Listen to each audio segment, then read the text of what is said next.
রমজান মাসের প্রথম রাত যখন শুরু হবে, রমজান মাস শুরু হয়ে গেল, পরের দিন রাখবেন আপনি রোজা। আরবিতে সৌম বা সিয়াম বলা হয়। সৌমের আবিধানিক অর্থ হলো আল ইমতিনা, বিরত থাকা। এটার আরেকটা অর্থ হলো কথা বলা থেকে বিরত থাকাকেও সৌম বলা হয়, চুপ, এটাকেও সৌম বলা হয়। যেমন সূরা মারিয়ামে আছে, মারিয়াম আলাইহাস সালাতু ওয়াস সালামের সন্তান ঈসা নবী যখন দুনিয়াতে আসলেন, উনি টেনশনে পড়ে গেলেন, আমার এখন কি হবে, আমি কিভাবে মানুষের সামনে যাব। ইয়া লাইতানি মৃত্যু ক্বাবলা হাযা, হায় আমি যদি মারা যাইতাম এই দৃশ্য দেখার আগে। মানে উনি বলতেছে, মানুষ আমারে বলবে তোমার বিয়ে হয় নাই, তোমার কোনো খারাপ রেকর্ডও নাই, তোমার ছেলে হইল কিভাবে, আমি এখন কিভাবে মুখ দেখাবো। মারিয়ামের আম্মা টেনশনে আছে।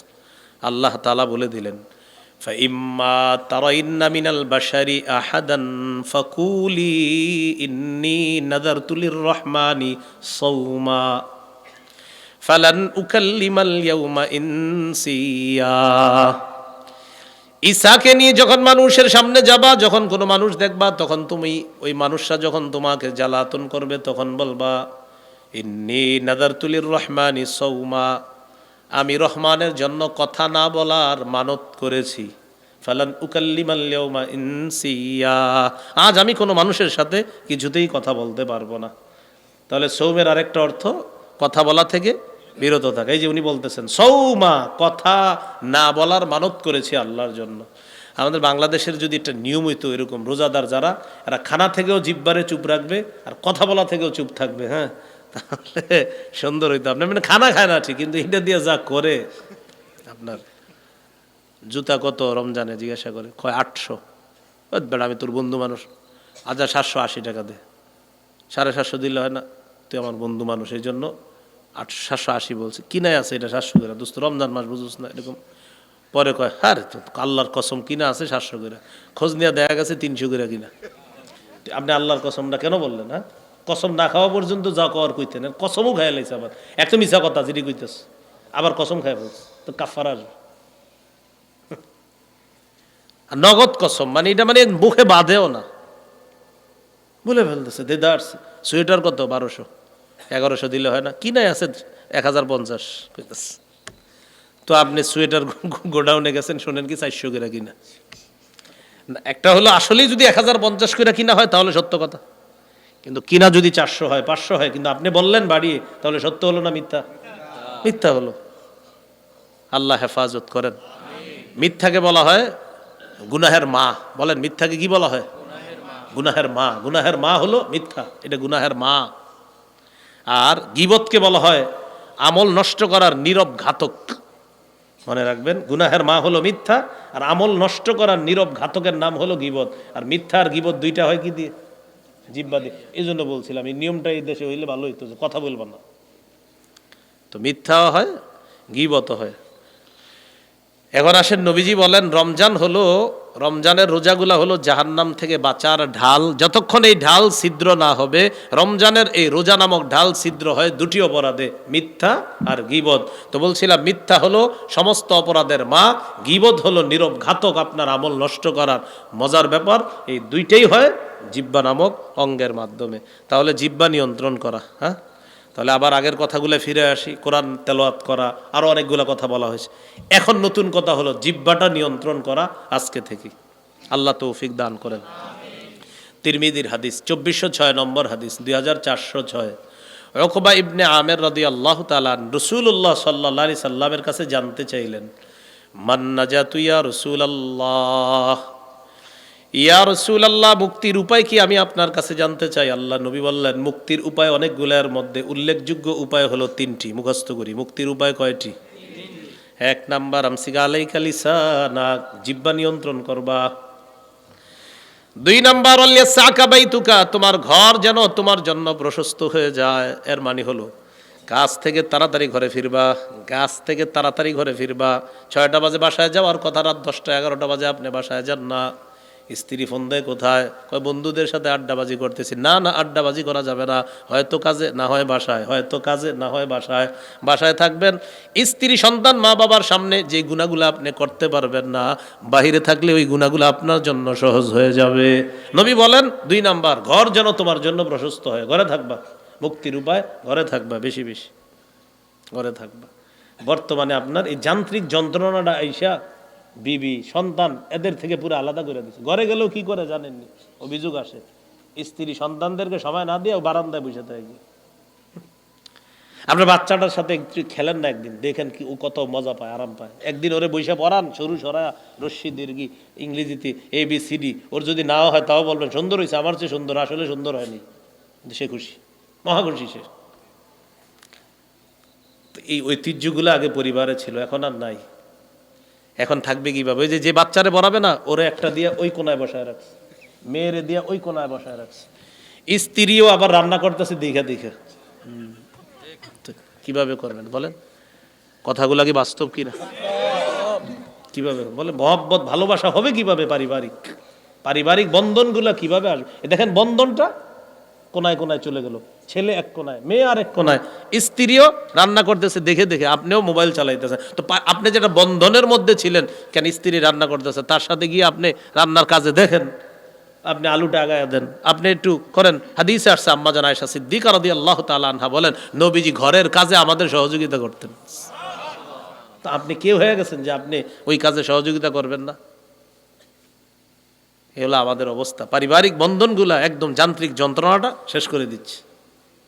আমি এটার নাম দিয়েছি যান্ত্রিক যন্ত্রণা। হ্যাঁ, যান্ত্রিক যন্ত্রণা।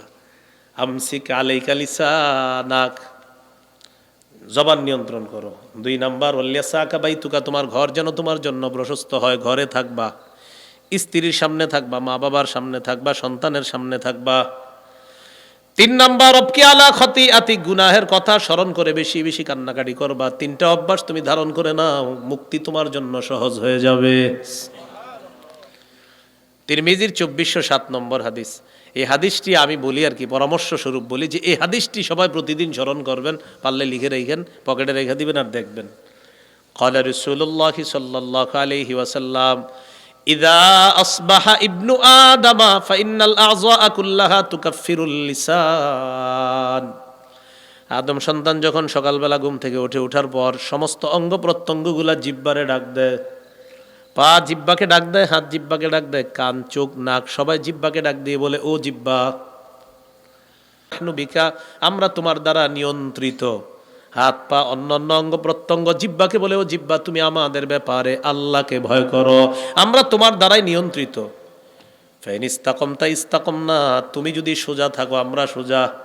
ওয়া ইন ইআওয়াজাজতা ইআওয়াজাজনা, তুমি বাঁকা হয়ে গেলে আমরাও বাঁকা। তাহলে বলেন তো, রমজান নামক ওই যে রোজা রাখবেন, রোজা নামক ঢাল ছিদ্র হয় কয় অপরাধে? 1 নাম্বার মিথ্যা, 2 নাম্বার গীবত। মিথ্যা গীবত হয় কিসের মাধ্যমে? জিহ্বা। জিহ্বা নামক এই অঙ্গটাকে বস মানে কারা? সব অঙ্গ, সমস্ত অঙ্গগুলা বস মানে জিহ্বাকে। জিহ্বা তুমি বস, তুমি ঠিক থাকলে আমরা ঠিক, তুমি বাঁকা হলে আমরা বাঁকা, সবাই বলে। তিরমিজির 2408 নম্বর হাদিস, 2408। قال رسول الله صلى الله عليه وسلم من يتكفل لي ما بين لحييه وما بين رجليه أتكفل له بالجنة। কোন ব্যক্তি যদি 2টি অঙ্গের নিশ্চয়তা আমাকে দিয়ে দেয়, 1 নাম্বার 2 চোয়ালের মাঝে জিহ্বা আর 2 রানের মাঝে লজ্জাস্থান, এই 2টা দিয়ে সে অপরাধ করবে না, এটার নিশ্চয়তা যদি আমাকে দিয়ে দেয়, আমি নবী তাকে জান্নাতে নেওয়ার জিম্মাদার হয়ে যাব। তিরমিজির 2409 নম্বর হাদিস। ক্বালা রাসূলুল্লাহি সাল্লাল্লাহু আলাইহি ওয়াসাল্লাম, মান ওয়াকাহুল্লাহু শাররা মা বাইনা লাহইহি ওয়া মা বাইনা রিজলাইহি দাখালাল জান্নাহ। কোন ব্যক্তিকে যদি আল্লাহ মুখের অপরাধ আর লজ্জাস্থানের অপরাধ থেকে হেফাজত করে বাঁচায়, সে মরবে, জান্নাতে প্রবেশ করবে। তিরমিজির 2410 নম্বর হাদিস, 2410। এই হাদিসের বর্ণনাকারী সুফিয়ান রাদিয়াল্লাহু তাআলা তিনি বলেন, আমি রাসূলুল্লাহ সাল্লাল্লাহু আলাইহি সাল্লামকে জিজ্ঞাসা করলাম, হাদিসনি বিআমরিন আ'তাসিমু বিহি ইয়া রাসূলুল্লাহ, হুজুর আমারে এমন কিছু বলেন যেটা আমি মজবুতভাবে আঁকড়ে ধরে থাকতে পারি। নবীজি বললেন, কুর রব্বি আল্লাহ, তুমি বলো আমার রব আল্লাহ। কি বলছেন? তুমি বলো আমার রব আল্লাহ, সুম্মাস্তাকিম, এই কথার উপর অটল থাকো। তুমি বলো আমার রব আল্লাহ, আর এই কথার উপর তুমি অটল থাকো। এবার সাহাবী একটা প্রশ্ন করলেন, যেটা আমার আপনার জন্য অতীব জরুরি প্রশ্ন। সাহাবী নবীজিকে বললেন, মা আখওয়াফু মা তাখাফু আলাইয়া ইয়া রাসূলুল্লাহ, হুজুর আমার সবচেয়ে বিপজ্জনক বিষয় কোনটা মনে করেন আপনি? আমার ব্যাপারে আপনি সবচেয়ে বিপজ্জনক বিষয় কি মনে করেন? আখাযা বিলিসানি নাফসিহি, নবী নিজের জিহ্বা মুবারকটা ধরে বললেন, হাযা, এটা, এটা তোমার সবচেয়ে বিপজ্জনক আমি মনে করি এটা, এটা, এটা বড় ভয়ঙ্কর, এটা আপনাকে বিপদে ফেলে দিবে। এটা এমন এক ভয়ঙ্কর জিনিস, এক কথায় সাজানো সংসার শেষ, 16 বছর নষ্ট হয়ে গেছে এক কথা। এই জন্য এটা বড় বিপজ্জনক, আপনার এমন বিপদে ফেলবে, এই বিপদ থেকে উদ্ধার হওয়া মুশকিল হয়ে যাবে। আল্লাহ বুঝার তৌফিক দান করেন। না এটা হাসির ছলে নিবেন না, এটা উপদেশ গ্রহণ করেন যে আসলে ভয়ঙ্কর এটা। তিরমিজির হাদিস 2616 নম্বর হাদিস, 2616 হাদিসের বর্ণনাকারী মুআজ ইবনে জাবাল রাদিয়াল্লাহু তাআলা তিনি বলেন, নবীজির সাথে এক সফরে ছিলাম। সফরে নবীর কাছাকাছি হওয়ার পর আমি নবীজিকে প্রশ্ন করলাম, আখবিরনি বিআমালিন ইউদখিলুনিল জান্নাতা ওয়া ইউবাঈদুনি মিনান নার। ইয়া রাসূলুল্লাহ, আমাকে এমন কিছু আমল বলেন যে আমল আমাকে জান্নাতে প্রবেশ করাবে আর জাহান্নাম থেকে দূরে রাখবে। নবীজি জবাব দিলেন, লাকাদ সাআলতানি আন আযীম ওয়া ইন্নাহু লাসিরুন আলা মান ইয়াসসারাহুল্লাহু আলাইহি। তুমি আমাকে কঠিন একটা প্রশ্ন করছো, তবে এই প্রশ্নটা তাদের জন্য সহজ, আল্লাহ যাদের জন্য সহজ করে দেয়। কঠিন একটা প্রশ্ন করেছো, তবে প্রশ্নটা তাদের জন্য সহজ, যাদের জন্য আল্লাহ সহজ করে দেয়। তো রাসূলুল্লাহ সাল্লাল্লাহু আলাইহি সাল্লাম বললেন, তা'বুদুল্লাহ লা তুশরিকু বিহি শাইআ, আল্লাহর ইবাদত করবা, শিরিক করবা না। বললেন, ওয়া তুকিমুস সালাহ, নামাজ কায়েম করবা, ওয়া তুতিজ যাকাহ, যাকাত আদায় করবা, ওয়া তাসুমু রমাদান, রমজানের রোজা রাখবা, ওয়া তাহুজ্জুল বাইতা, হজ করবা। নবীজি বলে দিলেন, ইবাদত করবা, নামাজ পড়বা, হজ করবা, যাকাত দিবা, আর তুমি রমজানের রোজা রাখবা। এই 5টা কথা বললেন। বলার পর বললেন, আলা আদুল্লুকা আলা আবওয়াবিল খাইর, আমি কি তোমাকে কল্যাণের দরজা সমূহের কথা বলবো না? এবার নবীজি বললেন, কল্যাণের অনেকগুলা দরজার মধ্যে উল্লেখযোগ্য দরজা হলো 3টা। 1 নাম্বার আস-সাওমু জুন্নাহ, 1 নাম্বার রোজা কল্যাণের দরজা। 2 নাম্বার আস-সাদাকাতু তুতফিউল খাতিআতা কামা ইউতফিউল মাউন নার, সদকা কল্যাণের দরজা। সদকা গুনাহকে এমন ভাবে মিটিয়ে দেয় যেমন পানি আগুনকে নিভিয়ে দেয়, সদকা গুনাহকে ধুয়ে মুছে সাফ করে দেয়। তো এটা কল্যাণের দরজা। 3 নাম্বার ওয়াসালাতুর রাজুলি মিন জাওফিল লাইল, রাতের বেলায় তাহাজ্জুদ নামাজ পড়া। রাতে কি পড়া? তাহাজ্জুদ নামাজ পড়া। 3টা কল্যাণের দরজা। এরপরে নবী বললেন, আলা উখবিরুকা বিরাসিল আম, আমি কি তোমাকে সব জিনিসের মূল কোনটা বলবো না? ওয়া আমুদিহি, সব জিনিসের খুঁটি কোনটা বলবো না? ওয়া দিরওয়াতি সানামি, সব জিনিসের চূড়ান্ত শিখর কোনটা বলবো না? নবী বললেন, রাসুল আমরি আল ইসলাম, মূলের নাম হলো ইসলাম, ওয়া আমুদুহু আস-সালাহ, খুঁটির নাম হলো নামাজ, ওয়া দিরওয়াতু সানামিহি আল জিহাদ, চূড়ান্ত শিখরের নাম হলো জিহাদ। কি বলেন তো? জিহাদ। তাহলে সর্বোচ্চ শাখা কি? জিহাদ। মূলের নাম ইসলাম, খুঁটির নাম নামাজ। এই সবগুলা বইলা নবীজি বললেন, আলা উখবিরুকা বিমালাকি যালিকা কুল্লিহি, এই যে তোমাকে এতগুলা ওয়াজ করলাম, নামাজের কথা বললাম, রোজার কথা বললাম, হজের কথা বললাম, যাকাতের কথা বললাম, কল্যাণের দরজা সমূহের কথা বললাম, সৎকার কথা বললাম, আমি কি তোমাকে সবগুলার সার নির্যাস বলবো না? এটাই তো আসল। এই সবগুলার সার নির্যাস তোমাকে বলবো না? সাহাবী অবাক, এতগুলা ওয়াজ করছে নবীজি, এখন বলতেছে সার নির্যাসটাই নাকি বাকি। নবীজি জিব্বা ধরলেন, ধরার পর বললেন, কুফা আলাইকা হাযা, এটা নিয়ন্ত্রণ করবা, সব ঠিক থাকবে। তোমার নামাজ, রোজা, হজ, যাকাত সব ঠিক থাকবে, এটা নিয়ন্ত্রণ করবা। সাহাবী বললেন, ইন্না লামুআখাযুনা বিমা নাতাকাল্লামু বিহি ইয়া রাসূলুল্লাহ, হুজুর কথার কারণে আল্লাহ আমাদেরকে ধরবে? নবী বললেন, হাল ইয়াকুব্বুন নাসা ফিন নারি আলা ওয়ুজুহিহিম আও আলা মানাখিরিহিম ইল্লা হাসাইদু আলসিনাতিহিম, বেশিরভাগ মানুষ মাথাটা নিচে আর পা উপরের দিকে দিয়ে জাহান্নামে নিক্ষেপ করা হবে শুধু জিহ্বার অপরাধের কারণে। রোজা ছিদ্র হয় কয় অপরাধে? মিথ্যা গীবত। মিথ্যা গীবত হয় কি দিয়ে? বেশিরভাগ মানুষ জাহান্নামে যাবে কোন অঙ্গের কারণে? জিহ্বা।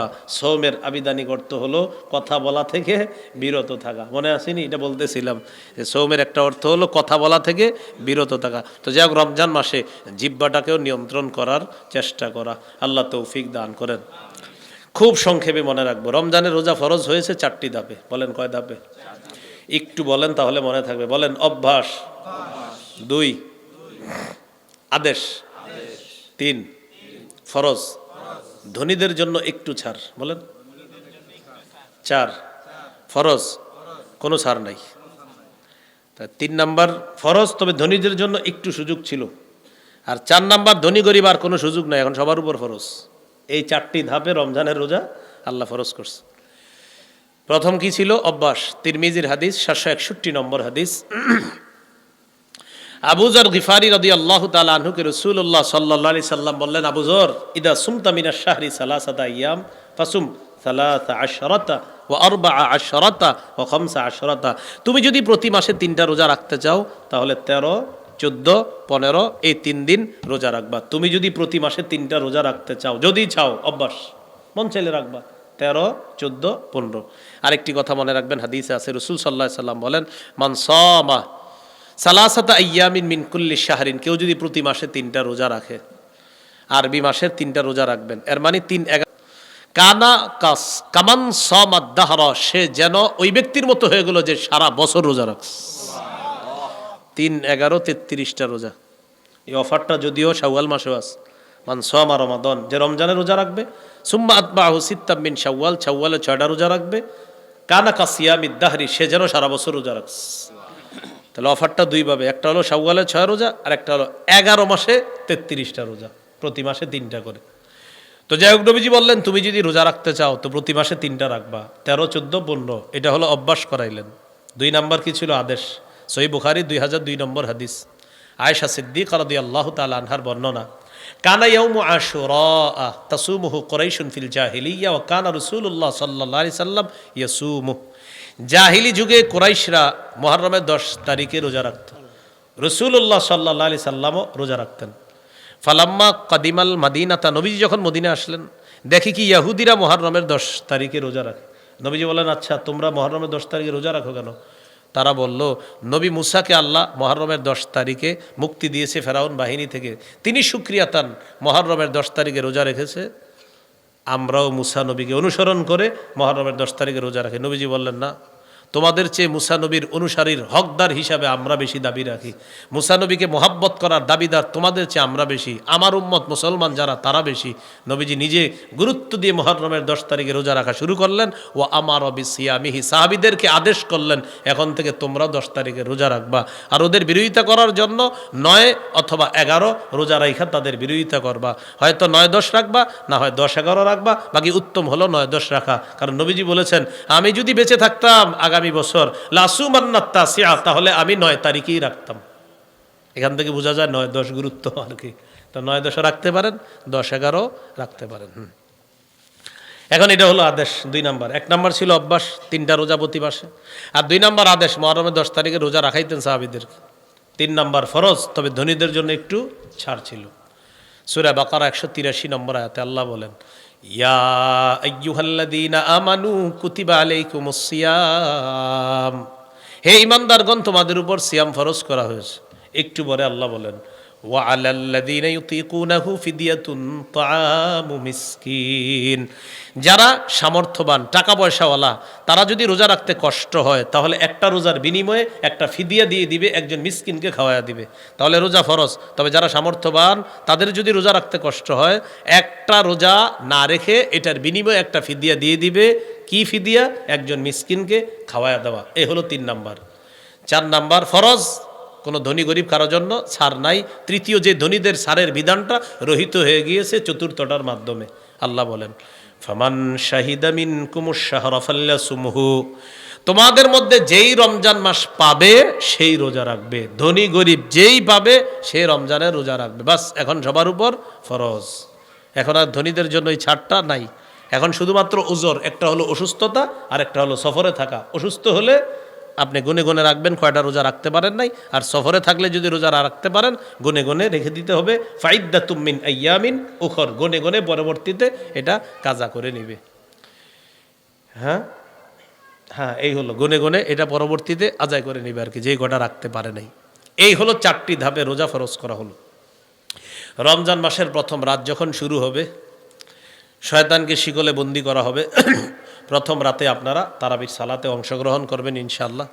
সাহাবায়ে কেরামের ঐক্যমতে 20 রাকাত তারাবি, সাহাবায়ে কেরামের ঐক্যমতে কয় রাকাত তারাবি? 20 রাকাত তারাবি। তো তারাবি 20 রাকাত পড়বেন। পড়ার পর আল্লাহ যেহেতু সাহারির সময় উঠাবে, সাহারির সময় উঠে 8 রাকাত তাহাজ্জুদ পড়বেন।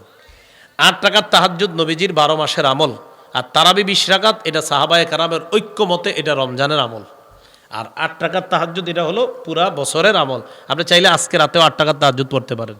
এখন কথা হলো হুজুর রমজানে কেন পড়বো? রমজানে যেহেতু সাহারির সময় উঠতেছেন, এই জন্য সাহারির সময় উঠা চেষ্টা করবেন 8 রাকাত পড়তে। না পারলে 6, না পারলে 4, না পারলে 2 যেন মিস না হয়, চেষ্টা করবেন 8 রাকাত পড়তে।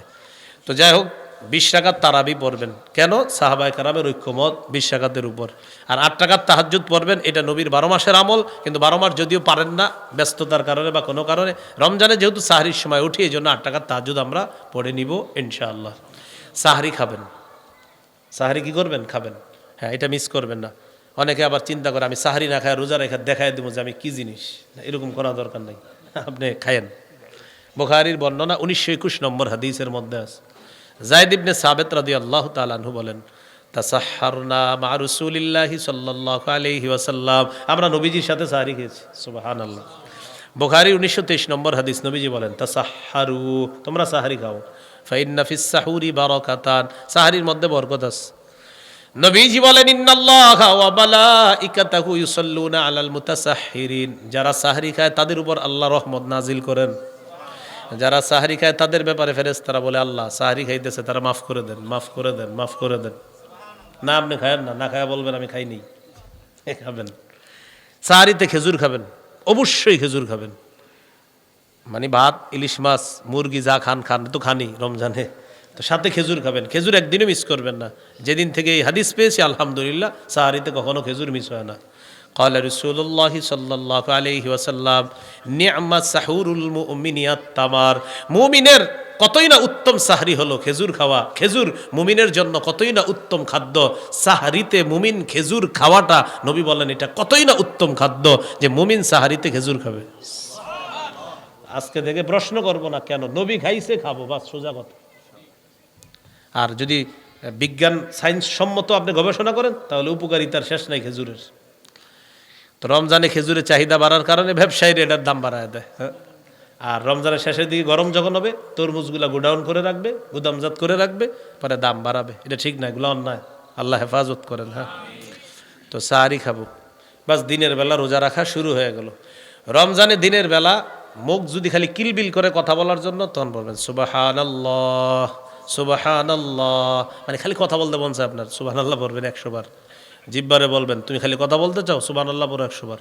এরপর 100 বার বরাবরে জিব্বা খালি মন চাইব আর একটু বলি আলহামদুলিল্লাহ, আলহামদুলিল্লাহ পড়তে থাকবেন। জিব্বা আবার মন চায় কথা বলতে, আল্লাহু আকবার পড়বেন। জিব্বা আবার মন চায় আমি কথা বলবো, লা ইলাহা ইল্লাল্লাহ পড়বেন। জিব্বা খালি আপনার এইরকম খালি নড়বে, আরে কথা কও, তখন বলবেন আস্তাগফিরুল্লাহ আস্তাগফিরুল্লাহ আস্তা পড়তে হবে। জিব্বা আপনার নিয়ন্ত্রণ দিচ্ছে না, বাস একদম বেশি ফাইজলামি করলে জিব্বায় যদি ঝামেলা করে কোরআন খুইলা বসে যাবেন যে জি ঠিক আছে জিব্বা তুমি শিখতে হও, কোরআনের মাধ্যমে তেলাওয়াত করা শুরু করবেন। এরপরেও আপনার খালি জিব্বা খালি নড়তেছে, একটু কথা বলবো, ঘুমায় থাকবেন। বুঝে আসছেন? কারণ ওই যে ছিদ্র হয়ে যায় রোজা, কয় অপরাধ? 2 মিথ্যা গীবত। আর মিথ্যা গীবত জিব্বা দিয়ে ও যে কি শুরু করবে, কোন দিকে যাবে আপনার খবর নাই। এখন রমজানের দিনের বেলা যখন আপনি তেলাওয়াত করবেন, ইবলিস তো রমজানে নাই, তবে ইবলিস দায়িত্ব বুঝাই দিতেছে এখনই অনেককে, তারা রমজানে আপনাকে ডিস্টার্ব করবে।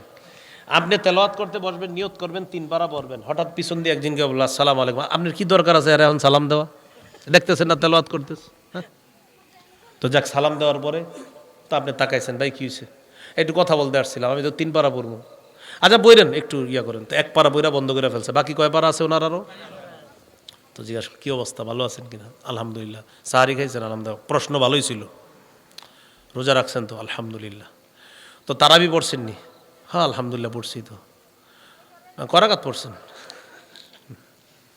পড়ছি 20 না 8, আপনি বলবেন 20ও পড়ছি 8ও পড়ছি। আরে 20-8% মানে দোনোটাই, হ্যাঁ 20ও পড়ছি 8ও পড়ছি। পড়েন নাই কোনটা? বলবেন ঝগড়া পড়ি নাই। তুমি যে নিয়তে আসছো এটা পড়ি নাই। আসসালামু আলাইকুম যাও। নবীজি হাদিসে বলছে ফাইন সাব্বাহু আহাদুন, ঝগড়া করতে কেউ যদি আসে তুমি বলবা ফাল্যাকুল ইন্নী মিরউন সাইম, আমি রোজাদার, ঝগড়ার সুযোগ নাই, যাও। এ নিয়ত করে আসছিল আপনার অনেকক্ষণ বুঝাবে বিভিন্ন বিষয়ে, বুঝছেন? এই জন্য আপনি যে বুদ্ধি করে 20ও পড়বেন 8ও পড়বেন, যদি বলে 20 বলবেন হ 8 হ দোনোটাই হ। 20ও পড়ছো হ কেন? সাহাবায়ে কেরামের ঐক্যমত। 8ও পড়ছো হ্যাঁ কেন?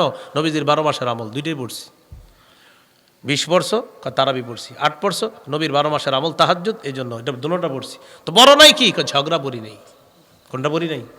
ঝগড়া করা যাবে না। এই জন্য রমজানে অনেক দায়িত্বশীল যারা এখন দায়িত্বগুলা বুঝে নিতেছে, ওরা দায়িত্বগুলা বুঝে রাখতেছে ওদের লিডারের কাছ থেকে। ওরা রমজানে আপনার এই দায়িত্বগুলোর মাধ্যমে আপনার কোরআন থেকে বিভিন্ন ইবাদত থেকে দূরে রাখার চেষ্টা করবে।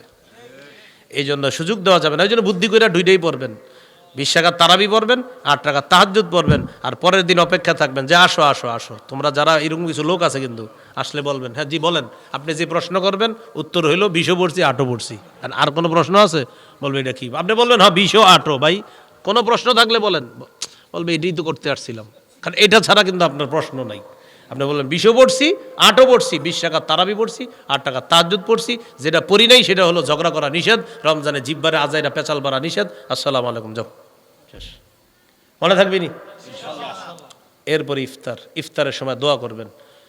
তিরমিজির 3598 নম্বর হাদিস, সালাসাতুল্লাহ তুরাদ্দু দাওয়াতুহুম, 3 ব্যক্তির দোয়া ফিরিয়ে দেওয়া হয় না। 1 নম্বর আস-সাইম হাত্তা ইফতির, রোজাদার যখন ইফতার সামনে নিয়ে দোয়া করে তার দোয়া ফিরিয়ে দেওয়া হয় না। এই হলো ইফতারি করবেন। ইফতারিটা এত বেশি করবেন মাগরিবের জামাতটা যেন না পান। কি বলেন? হ্যাঁ, কিন্তু এটা একটা কমন বিষয়। হ্যাঁ, রমজান মাসে দেখবেন বেশিরভাগ মানুষ এরকম করে, রমজানে মাগরিবের জামাতটা। ভাই আল্লাহর এক বিধান পালন করতে গিয়ে আরেক বিধান শিথিল করবেন না, এই কথা মাথায় রাখো। ইফতারি আপনি করেন, সমস্যা কি? আমরাও তো ইফতারি করি। ইফতারি করবেন 10 মিনিটের মধ্যে আপনি খেজুর নেন, পানি নেন, বাস এটা নিয়ে আপনি কিছুক্ষণের জন্য আপনি নেন, স্ত্রী সন্তানদেরকে বলেন আমি আসতেছি, তোমরা বানাও, নামাজের পরে শুরু হবে। অথবা ওরা চায় আপনার সাথে একটু বানায় খাবে, তো আপনি আইসা বানান, সমস্যা নাই তো। আর সময় দিলে তো হয়েছে 15 মিনিট মনে সময় দেয় প্রত্যেক মসজিদে, তো 15 মিনিট সময় দেয়, তা 15 মিনিটও হয় না অনেকের, বুঝছেন? 15 মিনিটেও হয় না। হ্যাঁ, তো এই জন্য আপনি ওই রমজানে ইফতারিটা আপনি বাস, মূল কথা আমার ইফতার যেন আমার মাগরিব জামাত ছুটার কারণ না হয়, এটা হলো মূল কথা। আমার ইফতার যেন মাগরিবের জামাত ছুটার কারণ না হয়। মনে থাকবে তো ইনশাআল্লাহ? এই হলো রমজান মাসটা, এইভাবে আপনি কাটাবেন। আল্লাহ তৌফিক দান করেন। সুবহানাল্লাহি ওয়া বিহামদিহি, সুবহানাকাল্লাহুম্মা ওয়া বিহামদিক, আশহাদু আল্লা ইলাহা ইল্লা আনতা আস্তাগফিরুকা ওয়া আতুবু ইলাইক। আমিন ওয়া আখিরু দাওয়ানা আলহামদুলিল্লাহি রাব্বিল আলামিন। দেন সমস্যা নেই। একটা সংকলন আছে মিম্বরের আমানত আমার, 1 থেকে 8 খণ্ড সংকলনটা। প্রথম খণ্ড সন্তানের 64টা অধিকার, দ্বিতীয় খণ্ড শিরিক বেদাত, তৃতীয় খণ্ড হালাল হারাম, চতুর্থ খণ্ড স্বামী স্ত্রীর অধিকার, পঞ্চম খণ্ড লা ইলাহা ইল্লাল্লাহর ব্যাখ্যা, ষষ্ঠ খণ্ড নামাজ, সপ্তম খণ্ড পাক নাপাকের মাসালা, অষ্টম খণ্ড নামাজের মাসালা। ওই গাড়িতে আছে মনে হয় ওদের কাছ থেকে সংগ্রহ করে নিতে পারেন। প্রতিটা খণ্ড প্রত্যেকের জন্য খুবই উপকারী। সভাপতি হিসাবে একটু কথা বলবে, আমরা মন দিয়ে শুনি ইনশাআল্লাহ। আমি আমার অভ্যাস হয়েছে যে আমি আসার পরই আমি 8:30 9টার মধ্যে শুয়ে পড়ি, আল্লাহ উঠায় আর কি। এখন আবার তারাবি পর থেকে একটু সত্যি করে যেটা জিমেন আইসা যায়, আমার তখন আমি কি পড়তেছি আমি বুঝতেছি না। সূরা তারাবি পড়বেন? হ্যাঁ, তখন সূরা তারাবি হ্যাঁ পড়বেন, সমস্যা নেই। হ্যাঁ হ্যাঁ সব পড়বেন। ভাই দয়া করে একটু বসে আখেরি মুনাজাত শেষ করে সকলে যাবেন ইনশাআল্লাহ। এরপর যে আমাদের সামনে সংক্ষিপ্ত আলোচনা পেশ করবেন আজকের সম্মানিত সভাপতি জনাব আলহাজ জয়নুল আবেদিন সাহেব। বিসমিল্লাহির রহমানির রহিম। শ্রদ্ধেয় উলামা ইকরাম, সম্মানিত উপস্থিতি, আসসালামু আলাইকুম।